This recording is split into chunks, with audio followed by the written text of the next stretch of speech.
الحمدللہ اللہ نے سعادت دی، حج پہ تھا میں، اور وہاں پہ ظاہر ہے میں نے کافی پڑھا اس بارے میں جانے سے بھی پہلے کہ عرفات کا دن کیسے سپینڈ کریں. تو ظاہر ہے وہ ایک حدیث ہمیں ملتی ہے کہ اللہ کے نبی صلی اللہ علیہ وسلم عرفات والے دن صحابہ کہتے ہیں کہ ہاتھ ریز کر کے میرے خیال ظہر کے بعد سے لے کے مغرب سے پہلے ان کے ہاتھ ریز ہی رہے، اور صرف انہوں نے بیچ میں میرے خیال 2 بریکس لیں. ایک بار وہ دودھ پینے کے لیے ان کی وائف نے جو کہا تھا کہ آپ دودھ پی لیں، تاکہ حکمت یہ تھی کہ صحابہ کو یہ نہ لگے کہ روزہ رکھا ہوا ہے، اور ایک بار اور لی تھی. لیکن اس کے علاوہ ان کے ہاتھ ریز تھے، اور وہ جس انٹینسٹی سے ہمارے نبی دعا کر رہے تھے اس دن صلی اللہ علیہ وسلم، میں نے ریئلسٹکلی تھوڑا سا سوچا کہ یار اتنی دیر تک پتہ نہیں، نبی صلی اللہ علیہ وسلم نے تو دعا کی، لیکن عام انسان اتنی دیر تک دعا کیسے کر سکتا ہے؟ مطلب میرے ذہن میں ایک سوال آیا آج کے دور کے حوالے سے. تو اللہ تعالیٰ نے مجھے دکھایا سبحان اللہ کہ میں حرم میں نماز پڑھ رہا تھا، مغرب کی نماز پڑھی میں نے، اور ہم ٹاپ فلور پہ تھے. میرے ساتھ ایک آئی تھنک سوڈانی تھا یا افریقن ہی کسی کنٹری کا بندہ تھا میرے رائٹ پہ. تو ول یو بلیو اٹ کہ اب مغرب سے عشاء تک تقریباً 1.5 گھنٹہ ہوتا ہے، 1.5 گھنٹے کا گیپ ہوتا ہے. تو میں وہیں بیٹھ گیا، میں نے کہا کیا جانا، رش بہت ہے، یہیں پہ بیٹھ جاتے ہیں، بیٹھ کے ذکر کرتے ہیں، قرآن پڑھتے ہیں وغیرہ وغیرہ.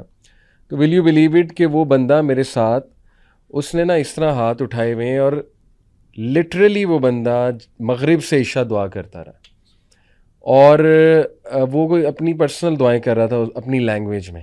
شروع میں اس نے ظاہر ہے عربی الفاظ ادا کیے، لیکن اس کے بعد وہ بار بار اللہ کو پکار کے یا اللہ یا اللہ، اور مجھے اس کی آوازیں آ رہی تھیں تھوڑی تھوڑی، اور مجھے اندازہ ہو رہا تھا کہ وہ دعا میں اپنی کچھ پرسنل چیزیں جو ہے نا وہ مانگ رہا ہے. تو پھر اللہ نے مجھے وٹنس کرایا کہ مانگنے والے سبحان اللہ جن کو لطف آ جائے، جن کو یہ ایک مزہ چکھ لیں دعا کا اور اللہ تعالیٰ سے کنورسیشن کا، وہ پھر ان کو ٹائم کا نہیں پتہ لگتا. تو وہ 1.5 گھنٹہ مغیرہ دعائیں مانگتا رہا. اللہ اکبر. تو اسی سے سٹارٹ کرتے ہیں کہ یہ دعا کا فلسفہ، یہ کیا، یہ لطف کیا ہے جو کچھ لوگ چکھ لیتے ہیں. اللہ تعالیٰ ہمیں بھی یہ مزہ دیں، آمین یا رب العالمین. بسم اللہ الرحمن الرحیم، الحمدللہ والصلاۃ والسلام علی رسول اللہ وبعد. اچھا، میری دعا کے حوالے سے نا تھوڑی سی ایک انڈرسٹینڈنگ تھوڑی سی ڈفرینٹ ہے. اصل میں ہم لوگوں نے یہ سمجھ لیا ہے کہ دعا کا مطلب صرف جو ہے نا وہ اللہ تعالیٰ سے کچھ مانگنا ہے. ہاں، حالانکہ قرآن مجید میں اگر آپ دیکھیں، جیسا کہ سورہ غافر کی مشہور آیت ہے وقال ربکم ادعونی استجب لکم، کہ تمہارا رب کہتا ہے کہ مجھے پکارو میں تمہیں جواب دوں گا. ان الذین یستکبرون عن عبادتی، وہ لوگ جو میری عبادت سے تکبر کرتے ہیں، سیدخلون جہنم داخرین، وہ جہنم میں داخل ہوں گے رسوا ہو کر. اس آیت میں اللہ تعالیٰ نے دعا کو عبادت کہا ہے. تو ہم لوگوں نے سمجھا ہے کہ یعنی عبادت، خاص طور پہ دعا کے معنی میں عام طور پہ یہ سمجھتے ہیں کہ یہ بیسکلی ایک کانٹریکٹ ہے اللہ تعالیٰ سے، یعنی کچھ لین دین کا معاملہ ہے، یعنی ایک کمرشل ایکٹیویٹی ہم نے بنا لی. یہ سوچ ہے 90% کہ جب بھی ہم نے اللہ کے سامنے جانا ہے، دعا مانگنی ہے، تو ہم نے تبھی جانا ہے جب ہمارے پاس کوئی نہ کوئی مانگنے کے لیے چیز. تو دعا یہ نہیں ہے، دعا ایک عبادت ہے. یعنی اگر آپ کے پاس نہیں بھی ہے کچھ مانگنے کے لیے بالفرض، تو پھر بھی آپ نے مانگنی ہے، پھر بھی آپ نے عبادت کرنی ہے. دیکھیں بہت سے ایسے لوگ ہیں جو اپنے آپ کو اللہ معاف کرے سیلف سفیشینٹ سمجھتے ہیں. جیسے کہ قرآن مجید نے بھی ایسے شخص کے بارے میں بات کی نا، الرآہ استغنى، بالکل صحیح، کہ اس نے سمجھا کہ میں مستغنی ہوں، یعنی مجھے کسی چیز کی ضرورت نہیں ہے. صحیح ہے. یعنی میں نے ایکچوئل میں کچھ لوگوں کو دیکھا ہے کہ اللہ نے اتنی نعمتیں ان کو دی ہیں، ہر طرح کی نعمت ان کے پاس ہے، کہ they don't have apparently any reason to actually cry in front of Allah سبحانہ و تعالیٰ. ان کے پاس کوئی ریزن نہیں ہے، اور وہ سمجھتے میں کیوں مانگوں اللہ سے جب مجھے ضرورت نہیں ہے کچھ. تو انفارچونیٹلی مسئلہ یہ ہے کہ وہ دعا کے فلسفے کو نہیں سمجھے. دعا عبادت ہے، عبادت کا کاز صرف یعنی اگر آپ کو کوئی چیز چاہیے تبھی آپ نے نہیں، یعنی آپ نے نماز پڑھنی ہے تو صرف تب نہیں پڑھنی جب آپ کو کوئی چیز چاہیے. تو اللہ کے رسول صلی اللہ علیہ وسلم سبحان اللہ، ضروری نہیں کہ he was actually asking Allah for something. صرف اللہ کا شکر ادا کرنا، اللہ تعالیٰ کا حمد بیان کرنا، الحمدللہ، اللہ اکبر، اللہ کا ذکر کرتے رہنا دعا کے اندر ہاتھ اٹھا کے، that's it. That's also a دعا. اور پھر اگر آپ اس معنی میں لیں تو پھر تو سبحان اللہ، پھر sky is the limit، کیا بات، اس میں کوئی نہیں. اور علی بھائی اس میں پھر اسی وجہ سے یہ جو کہ فلسفے کی غلطی، یعنی جو ہم نے اس کی غلط، یعنی اس کو غلط سمجھا، اس کا نقصان کیا ہوا؟ اس کا نقصان یہ ہوا کہ ہم نے پھر نہ سمجھ لیا کہ دعا کی قبولیت کا مفہوم ہی یہی ہے کہ جب تک جو ہم مانگ رہے ہیں ہمیں ملتا جائے. کیونکہ ہم نے اس کو ایک کمرشل ایک ایکٹیویٹی اور پروسیس سمجھ لیا نا. تو یعنی ہمارے نزدیک پھر دعا کا کانسیپٹ ریڈیوس ہو کے لین دین پر آ گیا.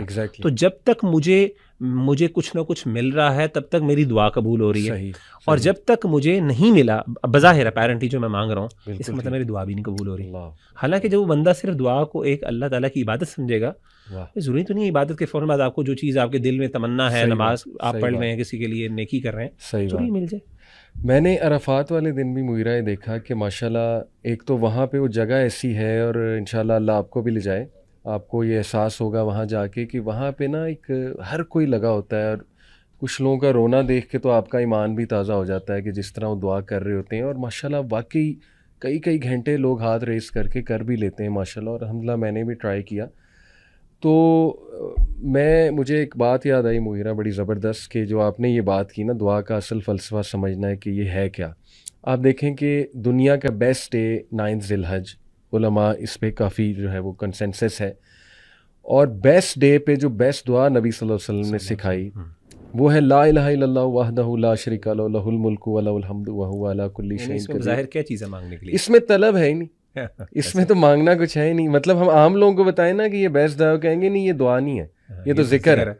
اب نبی صلی اللہ علیہ وسلم نے کہا یہ دعا, اور یہی دعا میرے باقی بھائیوں نے, تمام انبیاء نے یہی دعا اس دن کی. تو شیخ انس کو بھی میں ایک دن وہ بتا رہے تھے دعا کے ہی ٹاپک پہ, تو انہوں نے بڑی خوبصورت بات کی. انہوں نے کہا کہ دیکھیں آپ تمام انبیاء کی دعائیں دیکھیں, ان میں 2 چیزیں آپ کو ملیں گی, ایک توحید کا اقرار, ایک اپنی عاجزی کا اقرار. اور انہوں نے پھر وہ دعا حضرت یونس علیہ السلام کی کہ لا الہ الا انت سبحانک. اس میں بھی دیکھیں کیا مانگ رہے ہیں, کچھ بھی اس میں طلب تو ہے ہی نہیں کہ مجھے مچھلی کے پیٹ سے نکال دے, ٹھیک ہے نا, صرف اللہ کی توحید کا خالص اقرار ہے, اور اپنی مسٹیک کا اقرار ہے, اپنی عاجزی کا اقرار ہے. اچھا علی بھائی, اگر آپ پریکٹیکلی بھی سوچیں نا کہ جب بندہ واقعی بڑا دل سے دعا مانگنا کے لیے اللہ کے سامنے حاضر ہوتا ہے نا, کبھی اللہ توفیق دے ایک بندے کو ایسے موقع پر رات کو انسان اٹھے تہجد میں نماز پڑھے. جی ہاں, تو اکثر اوقات ایسا ہوتا ہے کہ جب انسان اللہ کے سامنے پیش ہوتا ہے نا تو انسان کی زبان چلتی ہی نہیں ہے. یعنی وہ اللہ کے سامنے ایک کھڑے ہو کے ایک ہیبت جو انسان کو محسوس ہوتی ہے, انسان کی زبان چلنا بند ہو جاتی ہے, انسان کو سمجھ نہیں آتا میں کیا مانگوں. اور وہ عاجزی اور انکساری جو ہوتی ہے نا وہ انسان کے آنکھوں سے آنسو نکال دیتی ہے. یہ بہت بڑی بات ہے, مطلب میرا خود ایکسپیرینس ہے. کئی دفعہ میں بڑا جناب شوق سے ذوق سے اللہ کے سامنے کھڑا ہوا کہ جی میں نے کچھ آج مانگنا ہے, اور ذہن میں بہت سی لمبی لسٹ ہوتی ہے, بس آ جا کے انسان یہی پکار سکتا ہے اللہ میرے پاس تو کچھ نہیں, میں تیرے سامنے حاضر ہوں, مجھے پتہ نہیں میں کیا مانوں. یعنی ہم اتنے عاجز ہوتے ہیں, اور وہ عاجزی اور انکساری کو نا انسان واقعی, میں مطلب جیسے آپ نے بات کی نا شیخ انس کی, میں اس کو ریلیٹ کر سکتا ہوں. بالکل صحیح, کہ صحیح معنوں میں جب انسان کو بولنے, انسان کے صرف جذبات ہوتے ہیں ایسی, اور انسان بس آنکھوں سے آنسو نکل رہے ہیں, جذبات انسان ایکسپریس کرنے کی کوشش کر رہا ہے, وہ ہو نہیں رہے, انسان ہو رہا ہے, اور اس پہ پھر واقعی پھر آدھا پونا گھنٹہ کیا گھنٹوں لگ جاتے ہیں, انسان اس فیلنگ سے باہر نہیں نکل سکتا. اور وہ لذت اور وہ ایک اٹیچمنٹ اللہ کے ساتھ جو انسان کو محسوس ہوتی ہے اس وقت. میں ایک اور اسکالر کو سن رہا تھا, وہ ماشاءاللہ حاجیوں کو بتا رہے تھے, کہتے کہ بھائی آپ سورہ فاتحہ ہی آپ کی آج قبول ہو گئی نا عرفات والے دن, تو بس آپ کی زندگی سنور گئی. تو وہ کہتے یہی پڑھی جانا, ایک تو لا الہ الا اللہ وحدہ لا شریک لہ تو ہے ہی, سورہ فاتحہ بار بار پڑھو, تب تک پڑھو جب تک آپ اللہ سے کنیکٹ نہ کر, جو آپ کو یہ محسوس نہ ہو کہ واقعی میرا کنیکشن ڈیولپ ہو گیا ہے. تو اسی کی طرف تھوڑا میں چاہوں گا مغیرہ ہم اور بات کریں. دیکھیں تہجد کی دعا, اللہم لک الحمد انت قیم السماوات والارض ومن فیہن ولک الحمد لک ملک السماوات والارض ومن فیہن, لمبی دعا حدیث سے ثابت ہے. اس میں بھی اللہ کی حمد ہے, اس میں بھی اللہ کی توحید ہے. آئی تھنک یہ تھوڑا سا اگر میں ماڈرن ٹرمنالوجی یوز کروں, دس از دا سیکرٹ کوڈ وچ انبیاء ایکچولی انڈرسٹوڈ کہ اللہ رب العالمین کی حمد بیان کرو, توحید کا اقرار کرو. اللہ کو پسند ہے کہ اللہ کی توحید کا اقرار کیا جائے, کیونکہ یہ جو بیسٹ ڈے پہ جو بیسٹ ہوا ہے لا الہ الا اللہ وحدہ لا شریک لہ. انس بھائی کہتے ہیں کہ دیکھیں جی اللہ سے زیادہ کس کو پتہ ہے کہ آپ کے مسئلے کیا ہیں. اللہ کو تو یہ بھی پتہ ہے کہ آپ نے فیوچر میں کون سی دعا کرنی ہے, آپ نے اگلے گھنٹے کون سی دعا کرنی ہے, آپ کو مسئلہ کون سے آنے والا ہے, یہ بھی اللہ کو پتہ ہے. اللہ اکبر. تو اللہ کے سامنے سر گڑ گڑا کر اس کی توحید کا اقرار کریں اور اپنی عاجزی کا اقرار کریں. اللہ تعالیٰ سے بہتر کوئی نہیں جانتا آپ کا مسئلہ حل کیسے ہوگا. تو واقعی اگر آپ انبیاء کی دعائیں دیکھیں, ان میں یہی 2 چیزیں بار بار ہمیں ملتی ہیں, ایک توحید کا اقرار اور ایک اپنی عاجزی کا اقرار. آپ دیکھ لیں کہ ابراہیم علیہ السلام کی دعائیں دیکھ لیں, زکریا علیہ السلام کی دعائیں آپ دیکھ لیں, ایون جو ایوب علیہ السلام جو کافی سخت علیل تھے, ان کی دعا آپ دیکھ لیں, ربی انی مسنی الضر وانت ارحم الراحمین. وہ واسطہ دے رہے ہیں اللہ کو, اپنی اقرار کر رہے ہیں اللہ کا کہ اللہ آپ ارحم الراحمین ہیں, آپ سب سے زیادہ رحم کرنے والے ہیں. تو اس پہ میں چاہوں گا تھوڑا سا اور ہم شروع میں چاہتا ہوں کہ نا یہ فلسفہ مزید سمجھائیں, کیونکہ مجھے نا اس سوال بڑے آتے ہیں کہ میری دعا نہیں قبول ہو رہی, کافی عرصے سے میں دعا کر رہا ہوں یا کر رہی ہوں. تو پہلی بات, کیا دعا ہمیں کرنی بھی آتی ہے کہ نہیں کرنی آتی ہے, اور اس کے آداب کیا ہیں, اس کا فلسفہ کیا ہے, تھوڑا اس پہ میں چاہتا ہوں کہ ہم. اچھا, آپ نے جو سیدنا جو انبیاء کی مثال دی ہے وہ سورۃ الحج سورہ انبیاء کے اندر اللہ تعالیٰ نے پورا ایک رکوع ہے جس میں ان آیات دعاؤں کا ذکر کیا, اور وہ ساری بالکل رائٹلی سیڈ, وہ ساری دعائیں ایسی ہیں. اور اس میں خاص طور پہ سیدنا زکریا کی مثال, بلکہ اگر آپ ان کو ان آیات ان دعاؤں کو ہم نکال لیں اور وہ ساتھ ساتھ کوٹ بھی کریں تو بڑا اچھا ہو جائے گا. یہ ایک مسنون دعائیں ہیں, ربی لا تذرنی فردا وانت خیر الوارثین. اور علی بھائی جو مطلب میں تھوڑا سا یہاں پہ ایک اور پوائنٹ کی طرف آئیڈینٹیفائی یعنی تھوڑی سی توجہ مبذول کروانا چاہتا ہوں, وہ یہ ہے کہ انبیاء کی جب ہم بات کرتے ہیں تو انبیاء کو اللہ تعالیٰ نے کس طریقے سے قرآن مجید میں ہیومنائز کیا ہے. یعنی ہم نے تو انبیاء کو تھوڑا سا ڈی ہیومنائز کیا نا. ہم نے سمجھا کہ شاید انبیاء اس دنیا کی مخلوق ہی نہیں تھے, ان کے مسئلے اور ہمارے مسئلے الگ نہیں تھے. قرآن مجید کے اندر اگر آپ انبیاء کی دعاؤں کو اکٹھا کریں تو آپ کو ان کی وہ دعائیں ملتی ہیں جو ایک ہر بندے کا مسئلہ ہے, اور آپ کو وہ عاجزی, وہ انکساری, آپ کو وہ ہیلپلیسنس اللہ کے سامنے, وہ انکیپیسیٹیٹڈ ہے ایک بندہ, عاجز ہو گیا اللہ کے سامنے, وہ ساری آپ کو فیلنگز نظر آتی ہیں ایکسپریس ہوتی ہوئی. سیدنا زکریا کی مثال لے لیں.